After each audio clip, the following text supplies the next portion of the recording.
एक बदसूरत काला सा आदमी जुकाम की शिकायत लेकर डॉक्टर के पास गया। डॉक्टर ने उसे सरसरी निगाह से देखकर कहा कि वो अपने कपड़े उतार दे और दोनों हाथों को जमीन पर टिका दे। आदमी हैरान परेशान हो गया, पर उसने वैसा ही किया जैसा कि डॉक्टर ने उसे करने के लिए कहा। डॉक्टर, ठीक है, अब जानवरों की तरह चलिए और कमरे के दाएं कोने में जाएं। आदमी ने यही किया। डॉक्टर, अब ठीक बाएं कोने में जाओ। आदमी उधर चला गया। डॉक्टर, अब इस कोने में, अब उस कोने में, अब सामने, अब बीच में। आदमी घबरा के उठ खड़ा हुआ और बोला, डॉक्टर साहब, कोई गंभीर बीमारी तो नहीं हो गई मुझे? डॉक्टर बोला, अरे नहीं, मामूली जुकाम है, ये 2 गोली लो, सुबह तक ठीक हो जाओगे। आदमी बोला, पर डॉक्टर साहब, आपने ये मेरा 1 घंटे तक इस तरह परीक्षण क्यों किया? डॉक्टर बोला, कुछ नहीं यार, बात यह है कि मैंने एक काले रंग का सोफा खरीदा है। मैं देखना चाहता था इस कमरे में वो किस जगह ठीक दिखेगा। बुजुर्ग पति पत्नी एक साथ गुजर गए। जब ऊपर पहुंचे तो चित्रगुप्त ने बही खाता देखकर एक दूत से कहा, इन्हें स्वर्ग में ले जाओ। दूत उन्हें स्वर्ग में ले गया। एक आलीशान बंगले में ले जाकर बोला, आप दोनों यहाँ रहेंगे।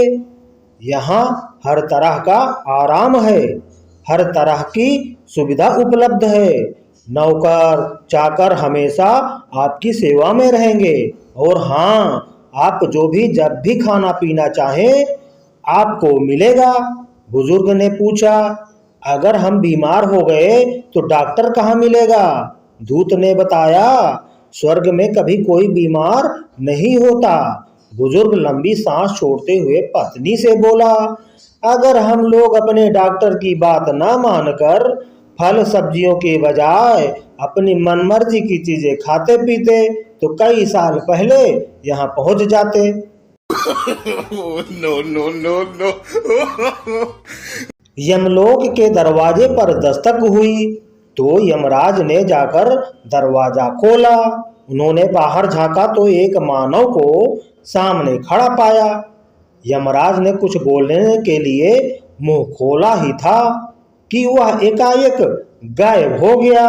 यमराज चौंक गए और फिर दरवाजा बंद कर लिया। यमराज अभी वापस मुड़े ही थे कि फिर दस्तक हुई। उन्होंने फिर दरवाजा खोला। उसी मानव को फिर सामने मौजूद पाया, लेकिन वो आया और फिर गायब हो गया।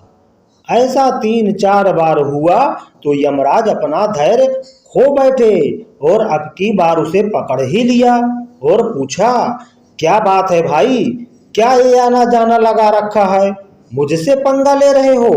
मानव ने बड़ी सहजता पूर्वक जवाब दिया, अरे नहीं महाराज, दरअसल मैं तो वेंटिलेटर पर हूँ और ये डॉक्टर लोग ही हैं जो आपसे मस्ती कर रहे हैं।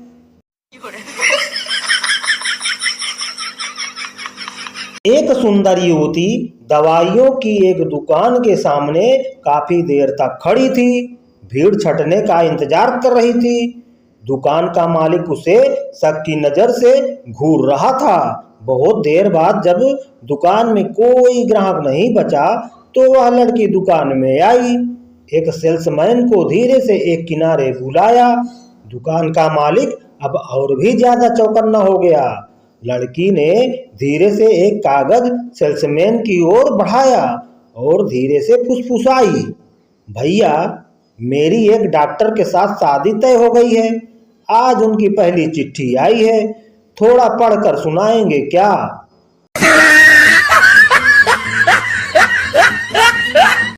90 वर्षीय एक सज्जन की 10 करोड़ की लॉटरी लग गई। इतनी बड़ी खबर सुनकर कहीं दादाजी खुशी से मर न जाएं, ये सोचकर उनके घर वालों ने उन्हें तुरंत जानकारी नहीं दी।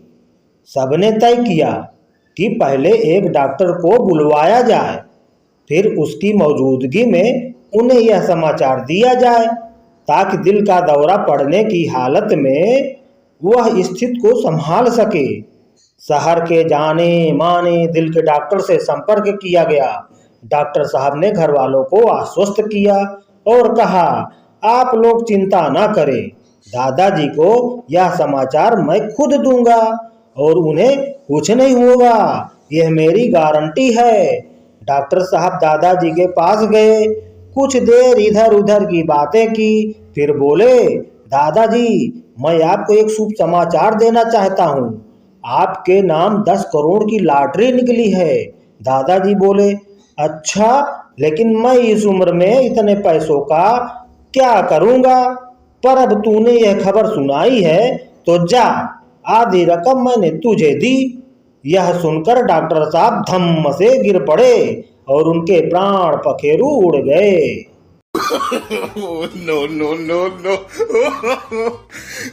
डॉक्टर की शादी कुछ इस तरह से होनी चाहिए, मेहंदी की जगह डेटॉल इस्तेमाल हो, बारात एम्बुलेंस में जाए, फेरे हॉस्पिटल में हो, फोटो की जगह एक्सरे लिया जाए, खाने में विटामिन सी और बी की गोलियां दी जाएं, मेहमानों को चाय या कोल्ड ड्रिंक की जगह ग्लूकोज या ORS दिया जाए, दुल्हन के गले में हार की जगह स्टेथोस्कोप लगाया जाए, और सबसे ज्यादा मजा तो तब आएगा जब शादी के बाद डॉक्टर बोले, नेक्स्ट प्लीज।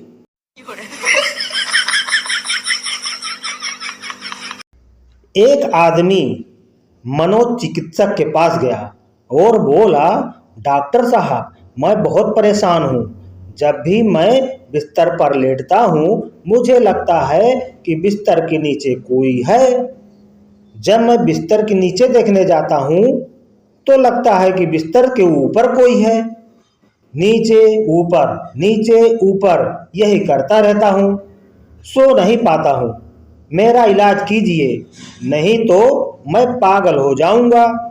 डॉक्टर ने कहा, तुम्हारा इलाज लगभग 2 साल तक चलेगा, तुम्हें सप्ताह में 3 बार आना पड़ेगा। अगर तुमने मेरा इलाज मेरे बताए अनुसार लिया तो तुम बिल्कुल ठीक हो जाओगे। मरीज बोला, पर डॉक्टर साहब आपकी फीस कितनी होगी? डॉक्टर बोला, 100 रुपए प्रति मुलाकात। आदमी गरीब था, इसलिए फिर आने को कहकर चला गया। लगभग 6 महीने बाद वही आदमी डॉक्टर को सड़क पर घूमते हुए मिला। क्यों भाई, तुम फिर अपना इलाज कराने क्यों नहीं आए? मनोचिकित्सक ने पूछा। 100 रुपए प्रति मुलाकात में इलाज कैसे करवाऊं? मेरे पड़ोसी ने मेरा इलाज सिर्फ 20 रुपए में कर दिया, आदमी ने जवाब दिया। डॉक्टर, अच्छा वो कैसे? मरीज बोला, दरअसल वह एक बढ़ई है, उसने मेरे पलंग के चारों पाए सिर्फ 5 रुपए प्रति पाए के हिसाब से काट दिए। No, no, no, no. एक अस्पताल में एक आदमी इमरजेंसी वार्ड में अपने बेड पर लेटा था। डॉक्टर ने दरवाजा खोला और उस आदमी के पास पहुंच गया। आदमी ने डॉक्टर से पूछा, डॉक्टर साहब क्या मैं अब ठीक हूँ? डॉक्टर ने उसकी तरफ देखते हुए कहा, देखो तुम्हारे लिए एक अच्छी खबर है और एक बुरी। उस आदमी ने कहा, डॉक्टर साहब पहले आप मुझे बुरी खबर सुनाएं।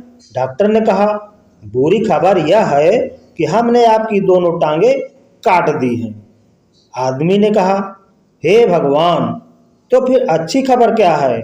डॉक्टर ने कहा, क्योंकि हमने तुम्हारी दोनों टांगे काट दी है, इसलिए हमने तुम्हारे जूते बेचने के लिए OLX पर डाल दिए थे।